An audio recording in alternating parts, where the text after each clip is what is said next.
दोस्तों नमस्कार। जयदीप पत्रिका में आपका स्वागत है। मैं दीपक कोहली। आज हमारे साथ जुड़े हैं बौद्ध धर्म के धर्मगुरु भांते विनयाचार्य जी। सर, आपसे मैं बात करना चाहता हूं जो आंदोलन चल रहा है महाबोधि का, उसके बारे में। क्या है सर इस आंदोलन की नींव? क्यों ये आंदोलन उठा? क्या कारण है? देखिए, 1892 में जब अनागारिक धम्पाल जी। श्रीलंका से चलकर भारत आए जी। और उन्होंने फायान इत्सिंग और हैंसवांग की यात्रा के बारे में पढ़ा था। जी। और जब वो नालंदा यूनिवर्सिटी में पढ़ने के लिए आए तो उन्होंने हैंसवांग ने बौद्ध गया की यात्रा की थी। तो जी। बौद्ध गया की यात्रा में उन्होंने जिक्र किया था कि यहाँ एक विशाल महाबोधि महाविहार है, जिसमें करीब 4.5 फीट की भगवान बुद्ध की प्रतिमा है।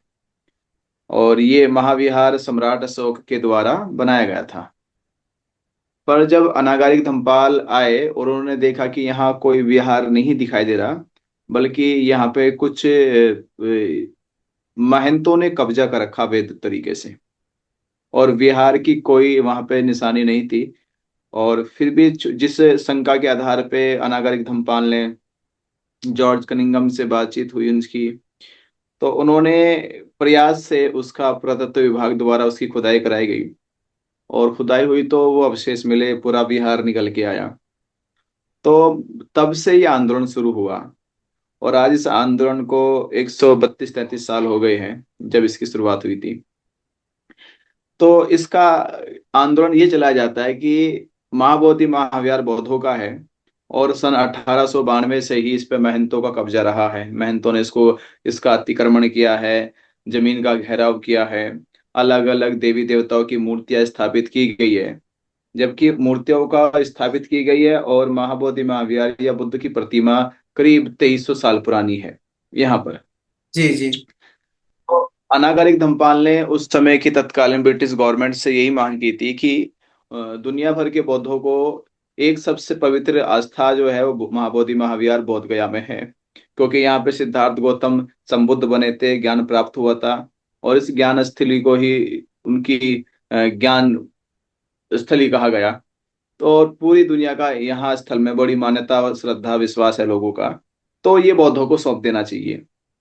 तो उस समय ब्रिटिश गवर्नमेंट के प्रयास से कुछ काम हुए, जैसे उसका सुधारीकरण हुआ, उसका जीर्णोद्धार किया गया। उस दौरान किया गया, बहुत सुंदर बना फिर विहार। पर सौंपने की जिम्मेदारी नहीं आई, क्योंकि उसमें बीच में गांधी ने टांग अड़ाई 1920 में आके कि हम इसका रास्ता भी निकालेंगे।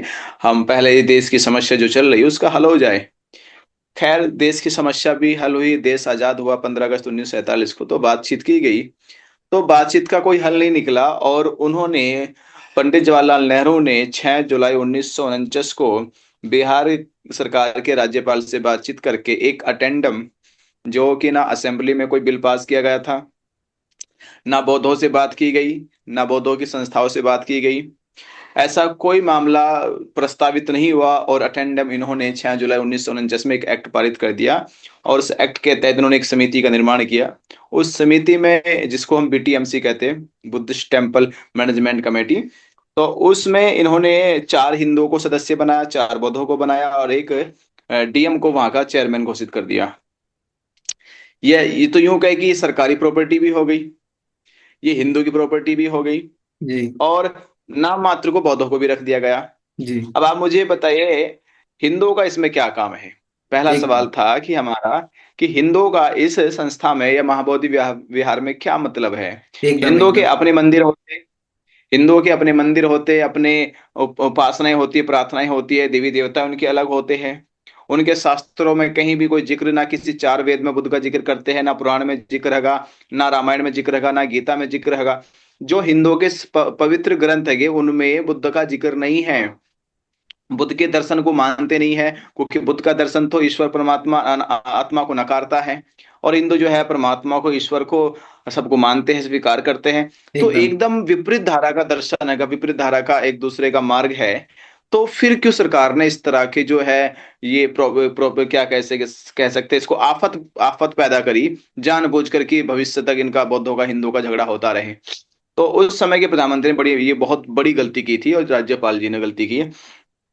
खैर फिर ये आंदोलन 1992 में फिर शुरू हुआ, 98 तक इसकी सफलता का परिणाम आया।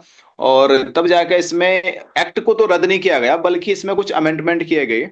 उस अमेंडमेंट में यह हुआ कि बौद्ध जो थे 1949 से लेके 1998 तक केवल सदस्य हो सकते थे, कोई बड़ा पद पे नहीं जा सकते थे। पर 98 में इन्होंने एक अमेंडमेंट पास किया। अमेंडमेंट में पास में ये किया गया कि सदस्य को जनरल सेक्रेटरी बनाया गया। तो उस समय के बनते प्रज्ञाशील जो है जनरल सेक्रेटरी बनाए गए 98 से 2001 तक। पर वो आंदोलन फिर वैसे ही रुक गया, या फिर कहे कि फिर उस आंदोलन की आगे कोई गतिविधि नहीं हुई। पर अभी 12 फरवरी 2025 से अब ये आंदोलन इस दिशा में है कि हमें बीटी एक्ट रद्द कराना है।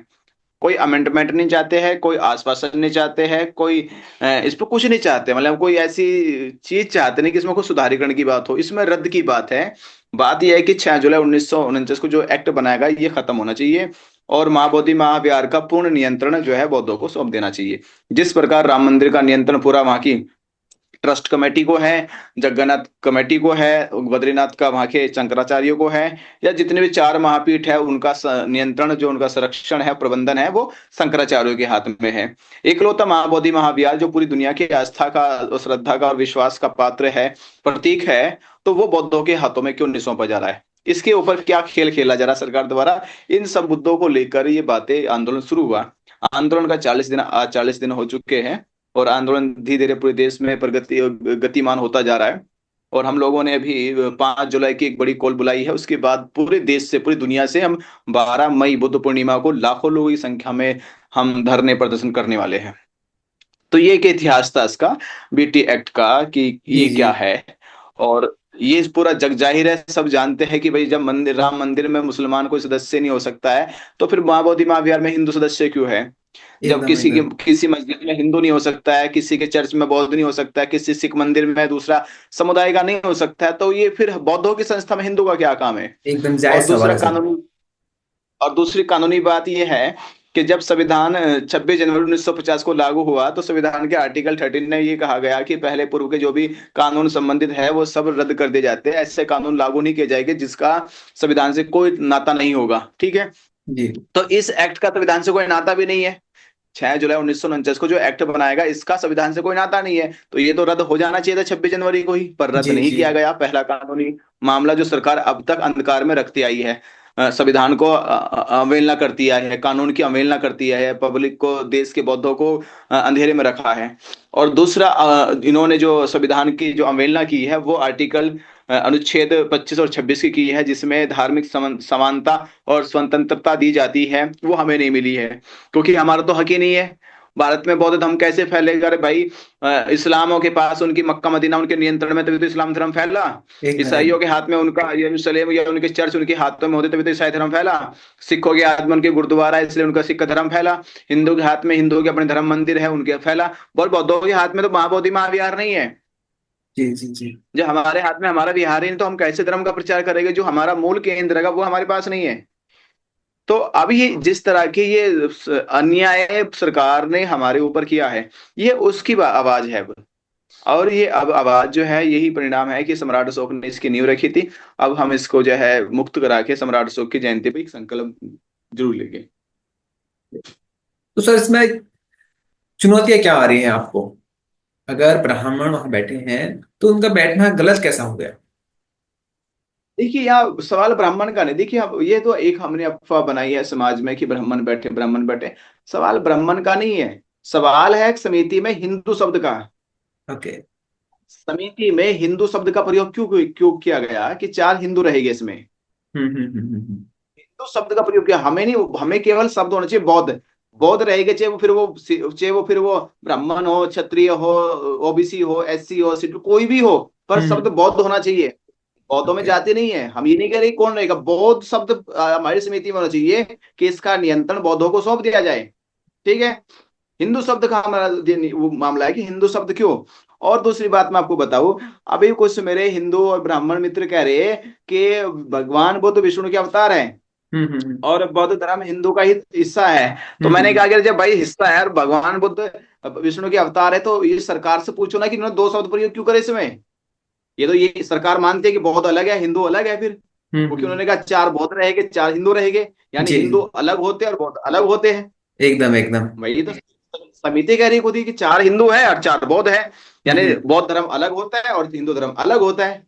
तो हम्म। ये समाज में सवाल ब्राह्मण का, क्षत्रिय का, वैश्य का, शूद्र का या किसी जाति का नहीं था, सवाल है बौद्धों की समिति में हिंदू शब्द क्यों। एकदम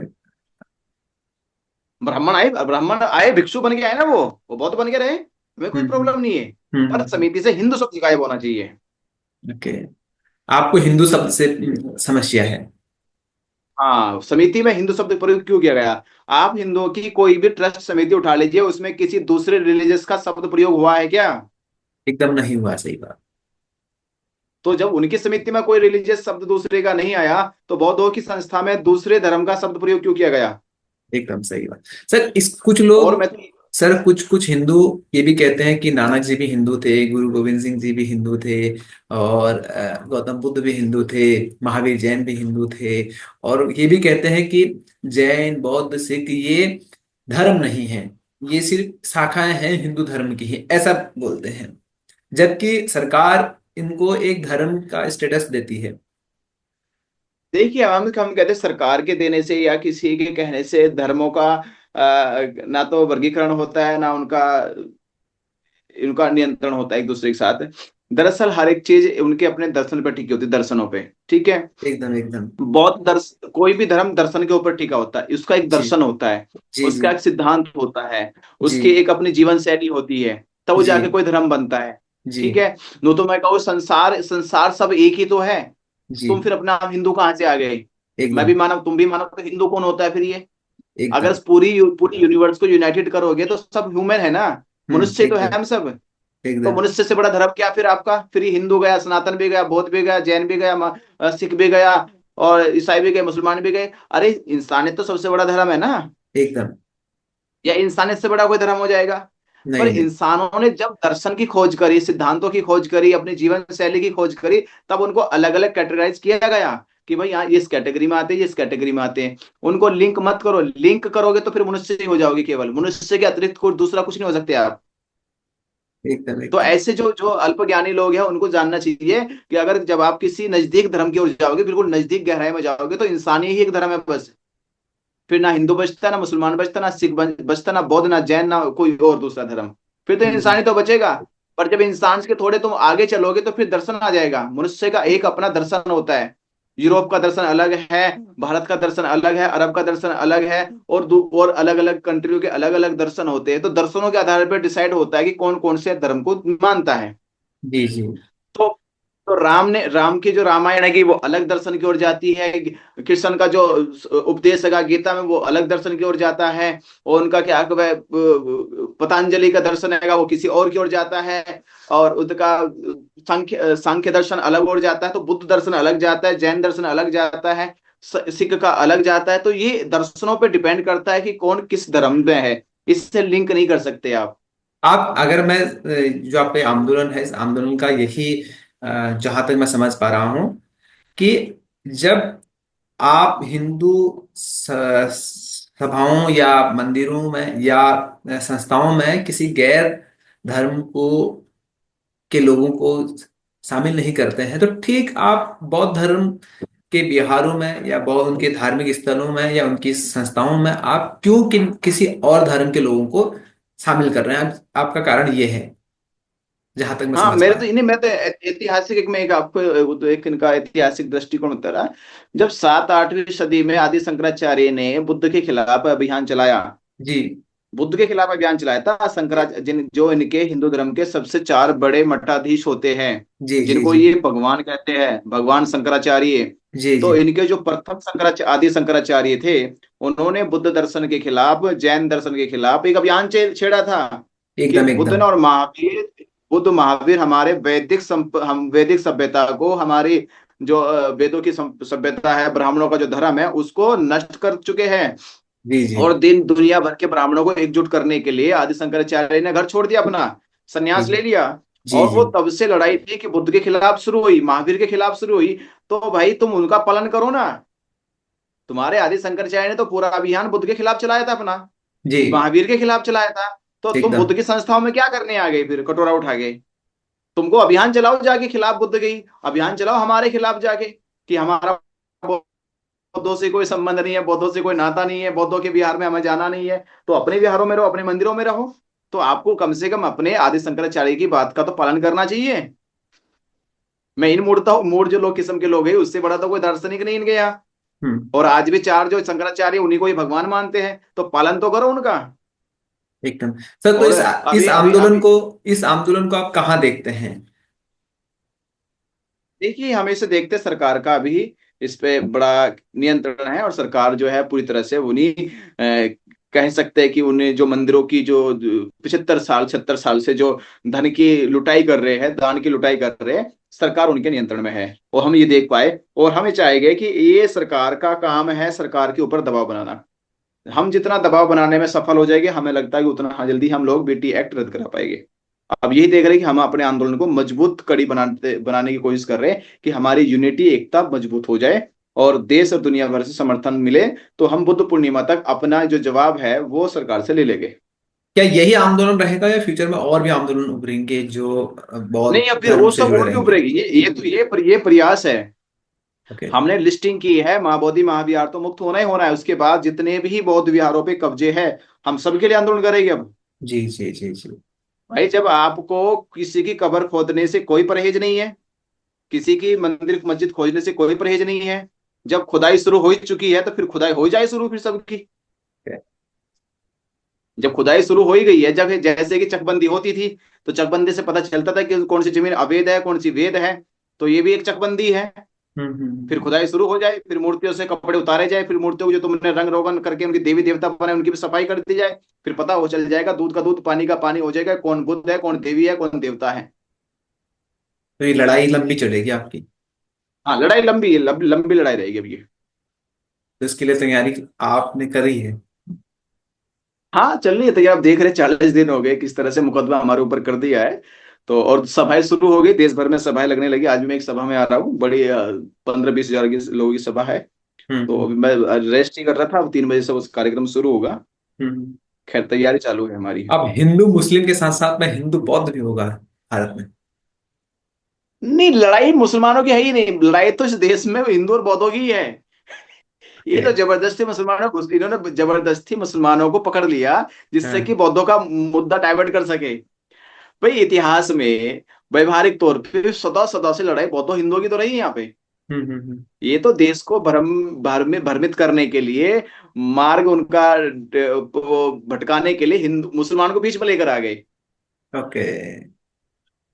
जी तो मैं कारण। तो कह रहा था ना एक बार कि भाई, जब पाकिस्तान का बंटवारा हुआ ना, भारत और पाकिस्तान का, तो मैं हाँ। तो कह रहा कि इस देश में मुसलमान रहना ही नहीं चाहिए था। एक भी मुसलमान नहीं रहना चाहिए था। हम्म। क्योंकि मुसलमान ना रहता, ना हिंदू मुसलमान की जंग होती, फिर जंग होती सीधी बौद्धों की और हिंदुओं की। ओके, आपका मानना ऐसा है कि मुसलमानों को रख के मुस्लिम हिंदू हमारी ये पॉलिटिक्स चल गलती रही है। है? पॉलिटिक्स चल रही है। जो असली मुद्दा वो बार बार रुक जाता है, और दूसरा नया मुद्दा पैदा हो जाता है। जो ओके। इतिहास में मुद्दे थे हमारे, वो मुद्दे खत्म हो गए, और यहाँ बीच में बार बार मुसलमान को पिंच किया जा रहा और मुद्दे से भटका दिया जाता है। अगर मुसलमान यहाँ से बिल्कुल चला जाता, और मैं हम्म। तो आज भी कहूंगा मुसलमान पूरी तरह से पाकिस्तानी चले जाए, तो कम हम्म। से कम इस देश में फिर हिंदू और बौद्धों को पता चलेगा, फिर ओबीसी जागेगा कि ओके। लड़ाई यहाँ मुसलमान हिंदू की नहीं थी। यहाँ ओके। लड़ाई मुसलमान हिंदू की नहीं थी, बल्कि लड़ाई बौद्धों और हिंदुओं की थी। यहाँ लड़ाई ब्राह्मण ओबीसी की थी। यहाँ लड़ाई ब्राह्मण दलितों की थी। तो इस लड़ाई को आप एक लंबी रूपरेखा देना चाह रहे हैं? जी जी। जी जी। और तैयारी आपकी तय पूरी है? जी बिल्कुल। चलिए, बहुत बहुत धन्यवाद।